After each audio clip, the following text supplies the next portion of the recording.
നിങ്ങൾക്ക് എല്ലാവർക്കും ഇഷ്ടമായെന്ന് ഞാൻ വിശ്വസിക്കുന്നു. എന്തായാലും അതിൻ്റെ കണ്ടിന്യൂവേഷനായ അടുത്ത വീഡിയോ ആണ് ഞാനിവിടെ ചെയ്യുന്നത്.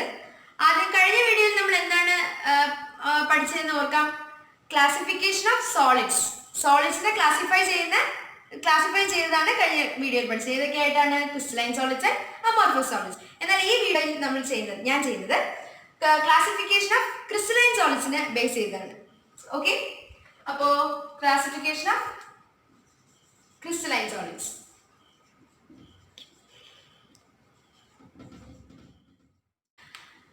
അപ്പോൾ ക്രിസ്റ്റലൈൻ സോളിഡ്സിനെ എങ്ങനെയാണ് ക്ലാസിഫൈ ചെയ്തിരിക്കുന്നത്? അവരുടെ ആ സോളിഡ്സിൽ അടങ്ങിയിരിക്കുന്ന കണങ്ങളുടെയും ആ കണങ്ങൾ തമ്മിലുള്ള ഫോഴ്സ് ഓഫ് അട്രാക്ഷൻ്റെയും അതിൻ്റെ ബേസിസിലാണ് ഇതിനെ ക്ലാസിഫൈ ചെയ്തിരിക്കുന്നത്. അപ്പോൾ ആദ്യം നമുക്ക് അത് ഏതൊക്കെയാണ് എന്ന് നമുക്കൊന്ന് നോക്കാം. അപ്പോൾ ക്രിസ്റ്റലൈൻ സോളിഡ്സിന്റെ ക്ലാസിഫിക്കേഷൻ, ഒന്നാമത്തെ ക്ലാസിഫിക്കേഷൻ ആണ് മോളിക്കുലാർ സോളിഡ്സ്. രണ്ടാമത്തെ ക്ലാസിഫിക്കേഷൻ അയോണിക് സോളിഡ്സ്. മൂന്നാമത്തെ ക്ലാസിഫിക്കേഷൻ മെറ്റാലിക് സോളിഡ്സ്.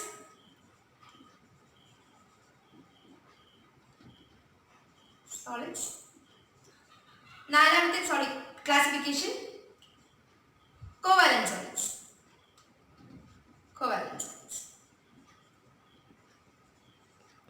അപ്പോൾ 4 ക്ലാസിഫിക്കേഷൻ ആണ് ക്രിസ്റ്റലൈൻ സോളിഡ്സിനെ ക്ലാസിഫൈ ചെയ്തിരിക്കുന്നത്. 4 ആയിട്ടാണ് ക്ലാസിഫൈ ചെയ്തിരിക്കുന്നത്. അപ്പോൾ നമുക്ക് ഇതിനെ ഡീറ്റെയിൽ ആയിട്ട് നമുക്ക് പഠിക്കാം. ആദ്യമായി നമ്മുടെ മോളിക്കുലാർ സോളിഡ്സ്. എന്തിന്റെ ബേസിസിലാണ് ഇവരെ ക്ലാസിഫൈ ചെയ്തിരിക്കുന്നത്? Based on their intermolecular force of attraction and particles present in them. Okay, അപ്പോൾ ആദ്യമായി മോളിക്കുലാർ സോളിഡ്സിന്റെ ഫസ്റ്റ് പോയിന്റ് എന്ന് പറയുന്നത് ഇതിൽ അടങ്ങിയിരിക്കുന്ന പാർട്ടിക്കിൾ ഏതൊക്കെയാണ്. നമുക്ക് പേര് കേൾക്കുമ്പോൾ തന്നെ മനസ്സിലാവും മോളിക്കുലാർ സോളിഡ്സിൽ എന്തായിരിക്കും അടങ്ങിയിരിക്കുന്നത്? മോളിക്യൂൾസ് ആണ് പാർട്ടിക്കിൾസ്. മോളിക്യൂൾസ് ആണ് ഇതിൽ അടങ്ങിയിരിക്കുന്നത്. ഇനി ഇതിന്റെ മോളിക്കുലർ സോളിഡ്സിനെ തന്നെ വീണ്ടും ഡിവൈഡ് ചെയ്തിട്ടുണ്ട്. 3 ആയിട്ടാണ് ഡിവൈഡ് ചെയ്തിരിക്കുന്നത്. മോളിക്കുലർ സോളിഡ്സിനെ 3 ആയിട്ട് മെയിൻ ആയിട്ട് ഡിവൈഡ് ചെയ്തിരിക്കുന്നു. ഏതൊക്കെയാണ്? Non polar solids, polar solids, hydrogen bond solids. Okay, അപ്പോൾ ഇനി അതാണ് നമ്മൾ ഇനി പഠിക്കുന്നത്. First one is known polar solids. Next one is polar solids and the other one is hydrogen bonded molecular solids. Okay, അപ്പോൾ ആദ്യം നോൺ പോളാർ സോളിഡ്സ്. ഈ non polar സോളിഡ്സിന്റെ പാർട്ടിക്കിൾസ് എന്തായാലും molecular solids and non polar സോളിഡ്സിന്റെ particles എന്തായാലും molecules തന്നെയാണ്. പക്ഷേ ഇതിന്റെ ഫോഴ്സ് ഓഫ് അട്രാക്ഷൻ ഡിഫറെന്റ് ആയിരിക്കും. ഏതായിരിക്കും? നിങ്ങൾ +1 പഠിച്ചിട്ടുണ്ട്, എന്തായാലും പഠിച്ചിട്ടുണ്ടായിരിക്കും. 2-3 ഫോഴ്സസിനെ പറ്റി നിങ്ങൾ പഠിച്ചിട്ടുണ്ടായിരിക്കും. Dispersion forces or London forces, പിന്നെ ഡൈപോൾ ഇന്ററാക്ഷൻ ഫോഴ്സസ്, പിന്നെ ഡൈപോൾ ഇൻഡ്യൂസ്ഡ് ഡൈപോൾ ഫോഴ്സ്, പിന്നെ ഹൈഡ്രജൻ ബോണ്ടിങ് ഫോഴ്സ്, അങ്ങനെയൊക്കെ കുറേ അങ്ങനെ ഒരു ഡിസ്ക്രിപ്ഷൻ സ്റ്റേറ്റ്സ് ഓഫ് മാറ്റർ എന്ന് പറയുന്ന ചാപ്റ്ററിൽ +1 നിങ്ങൾ പഠിച്ചിട്ടുണ്ടായിരിക്കും എന്ന് ഞാൻ വിശ്വസിക്കുന്നു. അപ്പോൾ നമ്മൾ ഈ molecular solids, non polar solids എന്ന് പറയുന്ന ആ ക്ലാസിഫിക്കേഷനിൽ അവരുടെ ഫോഴ്സ് ഓഫ് അട്രാക്ഷൻ എന്ന് പറയുന്നത് ഏതാണെന്ന് വെച്ചാൽ dispersion force or London force. Okay, ഇതിന്റെ ഫോഴ്സ് ഓഫ് അട്രാക്ഷൻ എന്ന് പറയുന്നത് ഡിസ്പെർഷൻ ഫോഴ്സ്. അതിന് വേറൊരു പേരാണ് ലണ്ടൻ ഫോഴ്സ്. ഇപ്പൊ എല്ലാവർക്കും മനസ്സിലായെന്ന് വിശ്വസിക്കുന്നു. നോൺ പോളാർ സോളിഡ്സിന്റെ അട്രാക്റ്റീവ് ഫോഴ്സ് ആണ്, അതിന്റെ പാർട്ടിക്കിൾസ് തമ്മിലുള്ള അട്രാക്ഷന്റെ ഫോഴ്സ് ആണ് ഡിസ്പെർഷൻ ഫോഴ്സ്. അതിന്റെ വേറൊരു പേരാണ് ലണ്ടൻ ഫോഴ്സ്. ഇനി അവരുടെ പാർട്ടിക്കിൾസ് ഏതാണ്? മോളിക്യൂൾസ് തന്നെയാണ്. മോളിക്കുലർ സോളിഡ്സ് ആണ്, എന്തായാലും മോളിക്യൂൾസ് തന്നെയാണ്. ഇനി അതിന്റെ എക്സാമ്പിൾസ്. ഓക്കെ, അടുത്ത അതിന്റെ എക്സാമ്പിൾസ് ആണ് നമ്മൾ പറയുന്നത്. ഇതിന് കുറച്ച് ക്യാരക്ടറിസ്റ്റിക്സ് ഉണ്ട്. കുറച്ചല്ല, ഒരു ക്യാരക്ടറിസ്റ്റിക് നമ്മൾ പറയുന്നത് വെച്ചാൽ they are soft insulators.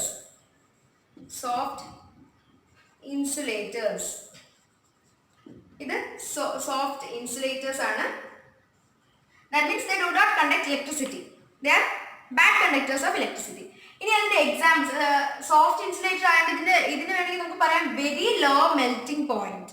Okay, very low melting point ഉള്ള ഒരു സോളിഡ്സിന്റെ ക്ലാസിഫിക്കേഷൻ ആണ് non polar solids. Very low melting point. ഇത്രയാണ് നമ്മൾ നോൺ പോളാർ സോളിഡ്സിന്റെ ക്ലാസിഫിക്കേഷനിൽ പറയുന്നത്. ഇനി ഉള്ളതെന്ന് വെച്ചാൽ അതിന്റെ എക്സാമ്പിൾസ്.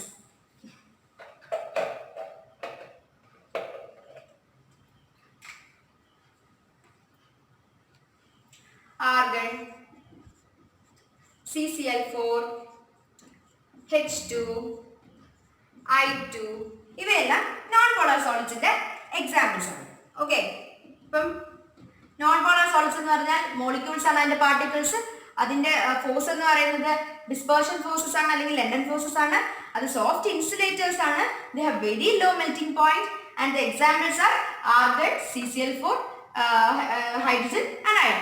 ഓക്കെ, അപ്പൊ നമ്മൾ മോളിക്കുലർ സോളിഡ്സിന്റെ ഫസ്റ്റ് ക്ലാസിഫിക്കേഷൻ, അതിനെ എഗെയിൻ ഡിവൈഡ് ചെയ്തിരുന്ന ആ ക്ലാസിഫിക്കേഷൻ നമ്മളിവിടെ അവസാനിപ്പിക്കുന്നു. ഇനി അടുത്ത് പോളാർ സോളിഡ്സ്, മോളിക്കുലർ സോളിഡ്സിന്റെ രണ്ടാമത്തെ ക്ലാസിഫിക്കേഷനായ പോളാർ സോളിഡ്സിനെ പറ്റിയാണ് പറയുന്നത്. പോളാർ സോളിഡ്സിന്റെ അട്രാക്റ്റീവ് ഫോഴ്സ് എന്ന് പറയുന്നത്, അതിന്റെ പാർട്ടിക്കിൾസിന്റെ അട്രാക്റ്റീവ് ഫോഴ്സ് എന്ന് പറയുന്നത് ഡൈപോൾ ഡൈപോൾ ഇന്ററാക്ഷൻ ആണ്. ഡൈപോൾ ഡൈപോൾ പോളാർ സോളിഡ്സ് എന്ന് പറയുന്നത് ഡൈപോൾ ഡൈപോൾ ഇന്ററാക്ഷൻ ആണ് അതിന്റെ ഫോഴ്സ് ഓഫ് അട്രാക്ഷൻ. ഇനി അതിന്റെ എക്സാമ്പിൾസ് എന്ന് പറയുന്നത്, അതിന്റെ എക്സാമ്പിൾസ് ആയിട്ട് പറയാനുള്ളത് HCl ആണ് അതിന്റെ എക്സാമ്പിൾ ആയിട്ട് പറയുന്നത്. നിങ്ങൾ ഡൈപോൾ ഡൈപോൾ ഇന്ററാക്ഷൻ ഞാൻ പറഞ്ഞതുപോലെ പ്ലസ് 1 ക്ലാസ്സിൽ നിങ്ങൾ പഠിച്ചിട്ടുണ്ടായിരിക്കും. Partial positive and negative charges ഒരു മോളിക്യൂളിൻ്റെ അകത്ത് ഉണ്ടെങ്കിൽ ഇങ്ങനെ ഒരു ഫിഗർ നിങ്ങൾ ഓർക്കുന്നുണ്ടായിരിക്കും. അത് ഡൈപോൾ ഡൈപോൾ ഇന്ററാക്ഷൻ ആണ്. അപ്പോൾ മോളിക്കുലർ സോളിഡ്സിലെ സെക്കൻഡ് ക്ലാസിഫിക്കേഷൻ ആയ പോളാർ സോളിഡ്സ് ആണ് ഞാനിപ്പോൾ പറഞ്ഞത്. അതിന്റെ ഫോഴ്സ് ഓഫ് അട്രാക്ഷൻ എന്ന് പറയുന്നത് ഡൈപോൾ ഡൈപോൾ ഇന്ററാക്ഷൻ ആണ്. ഇനി അതിന്റെ എക്സാമ്പിൾസ് എന്ന് പറയുന്നത് HCl ആണ്. ഇനി അതിന്റെ പ്രത്യേകത എന്ന് പറയുന്നത് ലോ മെൽറ്റിംഗ് പോയിന്റ് ആണ്. മെൽറ്റിംഗ് പോയിന്റ് വളരെ കുറവാണ്. ഓക്കെ, നിങ്ങൾക്ക് അത് മനസ്സിലായെന്ന് ഞാൻ വിശ്വസിക്കുന്നു. ഇനി അടുത്ത ക്ലാസിഫിക്കേഷൻ മോളിക്കുലർ സോളിഡ്സിൽ തന്നെ അടുത്ത ക്ലാസിഫിക്കേഷൻ ആയ ഹൈഡ്രജൻ ബോണ്ടഡ് മോളിക്കുലർ സോളിഡ്സിനെ പറ്റിയാണ് ഞാൻ പറയുന്നത്. ഹൈഡ്രജൻ ബോണ്ടഡ്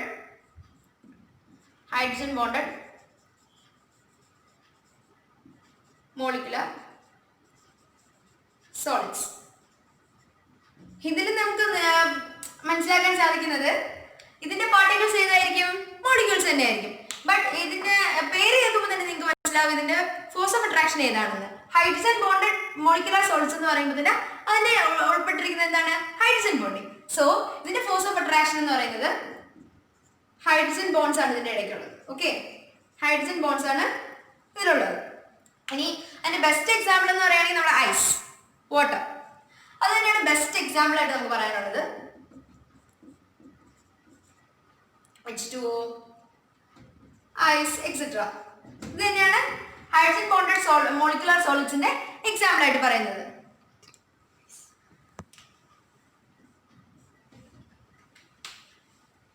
ഇനി ഇതിനും പ്രത്യേകത എന്താണ്? Law melting point. സോ നമ്മൾ ഇവിടെ പറഞ്ഞതിന്റെ പ്രത്യേകത വെച്ച് നോക്കുകയാണെങ്കിൽ മോളിക്കുലർ സോളിഡ്സിന് പൊതുവെ ലോ മെൽറ്റിംഗ് പോയിന്റ് ആയിരിക്കും. മോളിക്കുലർ സോളിഡ്സിന്റെ പാർട്ടിക്കിൾസ് ഏതാണ്? മോളിക്യൂൾസ് ആണ്. അതിൽ മൂന്നായിട്ട് തിരിച്ചിട്ടുണ്ട് തന്നെ, non polar, polar, hydrogen bond. ഇനി അപ്പം അതിന്റെ എക്സാമ്പിൾസ് നമ്മളിവിടെ പറഞ്ഞു കഴിഞ്ഞു. ഇനി അടുത്ത ക്ലാസിഫിക്കേഷൻ എന്ന് പറയുന്നത് അയോണിക് സോളിഡ്സ്.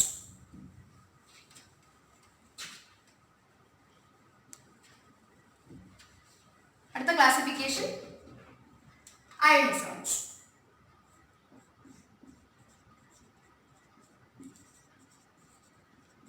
അയോണിക് സോളിഡ്സ് എന്ന് പറഞ്ഞ പേര് കേൾക്കുമ്പോൾ തന്നെ നിങ്ങൾക്ക് മനസ്സിലാവും അതിന്റെ പാർട്ടിക്കിൾസ് ഏതായിരിക്കും? അയോൺസ്.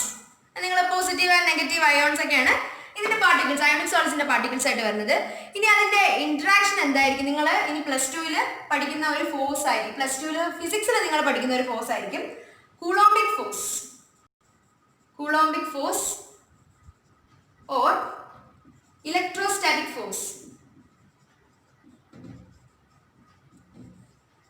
ഇതിന്റെ പാർട്ടിക്കിൾസ് ഏതായിരിക്കും? അയോൺസ്. എന്തായാലും അയോൺസ് ആയിരിക്കും. ഇതിന്റെ ഫോഴ്സ് ഓഫ് അട്രാക്ഷൻ എന്ന് പറഞ്ഞാൽ coulombic force or electrostatic force. ഇനി ഇതിന്റെ എക്സാമ്പിൾസ് പറയുന്നതിന് മുമ്പ് ഇതിന് കുറച്ച് പ്രോപ്പർട്ടീസ് ഉണ്ട്.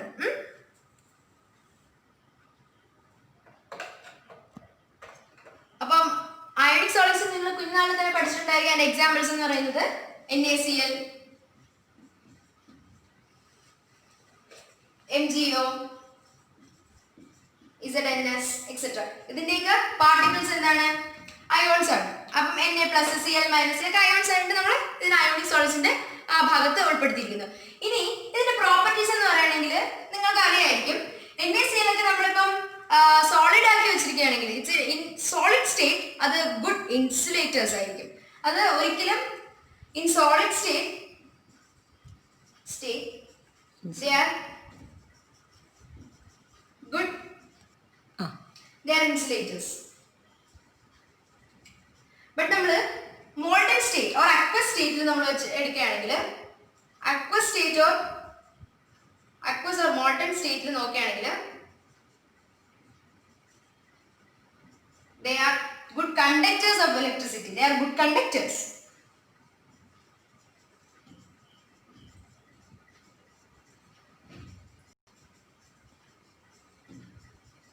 അപ്പോ അയോണിക് സോളിഡ്സിന്റെ എക്സാമ്പിൾസ് ആയി അതിന്റെ പാർട്ടിക്കിൾസ് അയോൺസ് ആണ്, കുളോംബിക് ഓർ ഇലക്ട്രോസ്റ്റാറ്റിക് ഫോഴ്സ് ആണ്. ഇനി അതിന്റെ എന്തുവാ പ്രോപ്പർട്ടീസ് എന്ന് പറയുന്നത് സോളിഡ് സ്റ്റേറ്റിൽ ദേ are insulators, but molten or aqueous സ്റ്റേറ്റിൽ ദേ ആർ ഗുഡ് കണ്ടക്ടേഴ്സ്. ഇനി ഒരു പോയിന്റ് കൂടെ ഉണ്ട്, they are hard and brittle in the solid state. അത് നിങ്ങൾക്ക് സോളിഡ് സ്റ്റേറ്റിൽ they are hard and brittle. Okay, അപ്പൊ അയോണിക് സോളിഡ്സും കഴിഞ്ഞു. ഇനി അടുത്ത ക്ലാസിഫിക്കേഷൻ ഏതാണ്? ഏതായിരിക്കും? Metallic solids. ഓക്കെ, നമ്മുടെ തേർഡ് ക്ലാസിഫിക്കേഷൻ ആയ മെറ്റാലിക് സോളിഡ്സ്.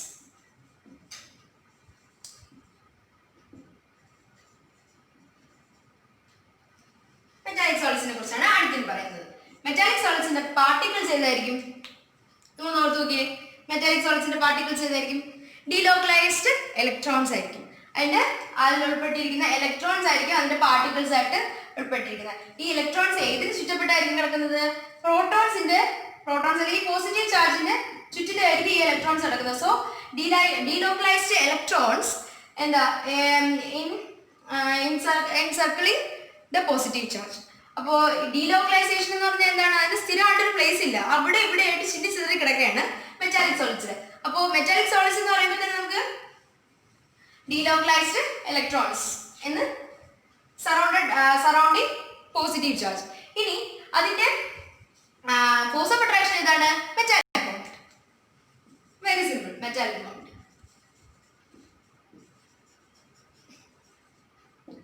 എക്സാമ്പിൾസ് എല്ലാവർക്കും നന്നായിട്ട് അറിയായിരിക്കും.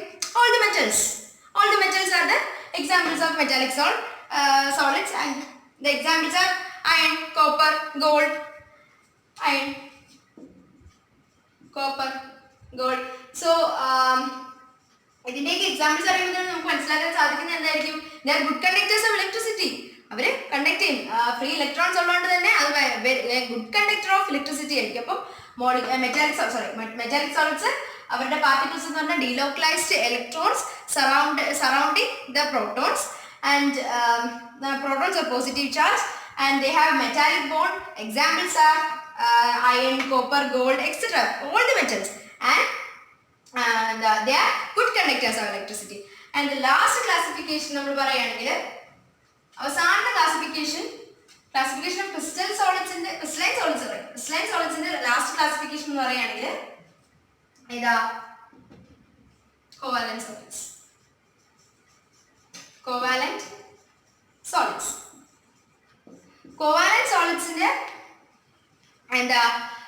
സോളിഡ്സിന്റെ ഫോഴ്സ് ഓഫ് അട്രാക്ഷൻ ഈ പേര് കേൾക്കുമ്പോൾ തന്നെ നമുക്ക് മനസ്സിലാക്കാൻ സാധിക്കും. കോവാലന്റ് ബോണ്ട് ആയിരിക്കും എന്താ? കോവാലന്റ് സോളിഡ്സിന്റെ force of attraction.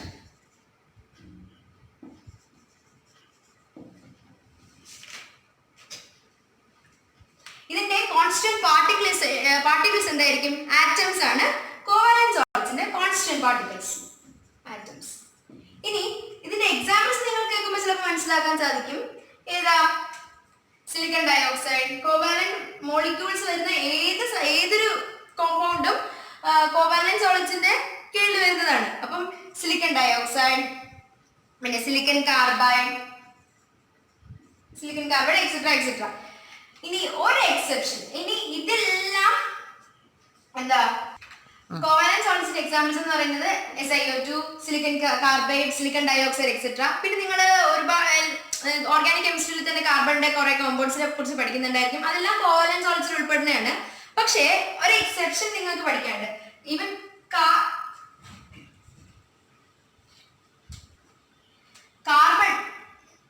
Carbon diamond, കാർബണിന് 3 allotropes ഉണ്ട്. അതില് ഡയമണ്ട്, ഗ്രാഫൈറ്റ്, ഫുള്ളറൈറ്റ്. ഇനി കാർബൺ ഡയമണ്ട് എന്ന് പറയുന്ന അലോട്രോപ്പ് എന്ന് പറയുന്നത് covalent solids, they are hard and they are insulators. അത് നിങ്ങൾ പ്രത്യേകം ഓർക്കണം, ഇൻസുലേറ്റേഴ്സ് ആണ്. ഈ നേരത്തെ പറഞ്ഞ എല്ലാം ഇൻസുലേറ്റേഴ്സ് ആണ്. ബട്ട് വിത്ത് എക്സെപ്ഷൻ കാർബണിന്റെ വേറൊരു അലോട്രോപ്പ് ആയ ഗ്രാഫൈറ്റ് ഇത് soft and they are good conductors. ഇവര് ഹാർഡ് ആയിരിക്കും കേട്ടോ. ബാക്കിയെല്ലാ കോവാലന്റ് സോളിഡ്സ് ഹാർഡ് ആയിരിക്കും. എക്സെപ്ഷൻ ആയിട്ട് ഗ്രാഫൈറ്റ് ആയിരിക്കും. Soft, good conductors of electricity ആയിരിക്കും. അതിന്റെ റീസൺസ് ഒക്കെ നിങ്ങൾക്ക് അറിയായിരിക്കും. ഗ്രാഫൈറ്റിന് ഫ്രീ ഇലക്ട്രോൺസ് ഒക്കെ ഒരുപാടുണ്ട്, അതുകൊണ്ട് അത് ഗുഡ് കണ്ടക്ടേഴ്സ് ആണ്. അപ്പോൾ നിങ്ങൾക്ക് കോവാലന്റ് സോളിഡ്സ് എന്താണെന്ന് മനസ്സിലായല്ലോ. കോവാലന്റ് സോളിഡ്സ് എന്ന് പറഞ്ഞാൽ ആറ്റംസ് ആണ് അതിന്റെ കോൺസ്റ്റിറ്റ്യൂവന്റ് പാർട്ടിക്കിൾസ്. അതിന്റെ കോവാലന്റ് ബോണ്ട് ആയിട്ടാണ് അതിന്റെ ഫോഴ്സ് ഓഫ് അട്രാക്ഷൻ ആയിട്ട് വന്നിരിക്കുന്നത്. Most of the covalent compounds like silicon carbide, silicon dioxide are the examples of covalent solids. പിന്നെ കാർബണിന്റെ അലോട്രോപ്സ് ആയ ഡയമണ്ട്, ഫുള്ളറൈൻസ് ഇവയെല്ലാം കോവാലന്റ് സോളിഡ്സ് ആണ്. അവയുടെ പ്രത്യേകത എന്താണ്? ഹാർഡ് ആണ്, they are insulators. But exception ഉണ്ട്. കാർബണിന്റെ ഗ്രാഫൈറ്റ് എന്ന് പറയുന്ന ഒരു allotrope, they are soft and also good conductors of electricity due to the free electrons. So അപ്പൊ കോവാലന്റ് സോളിഡ്സിന് ഇനി ഒരു പോയിന്റ് കൂടെ ഉണ്ട്. all the compounds have high melting point. നമ്മൾ നേരത്തെ മോളിക്യുലർ സോളിഡ്സിൽ പഠിച്ചതുപോലെ ലോ മെൽറ്റിംഗ് പോയിന്റ് ആണ്. അതിന്റെ ജസ്റ്റ് ഓപ്പോസിറ്റ് ആണ് കോവാലന്റ് സോളിഡ്സിലുള്ളത്. They have very high melting point and also എന്താണ് സോ കോവാലന്റ് സോളിഡ്സിന് വേറൊരു പേര് കൂടെ ഉണ്ട്, നെറ്റ്വർക്ക് സോളിഡ്സ് എന്നാണ്. Network solids. അപ്പം കോവാലന്റ് സോളിഡ്സിന്റെയോ നെറ്റ്വർക്ക് സോളിഡ്സിന്റെയോ ക്ലാസിഫിക്കേഷനോ അതിന്റെ പ്രോപ്പർട്ടീസ് ചോദിക്കുകയാണെങ്കിൽ നിങ്ങൾ ഇത്രയും കാര്യങ്ങൾ എഴുതിയാൽ മതി. Marks okay.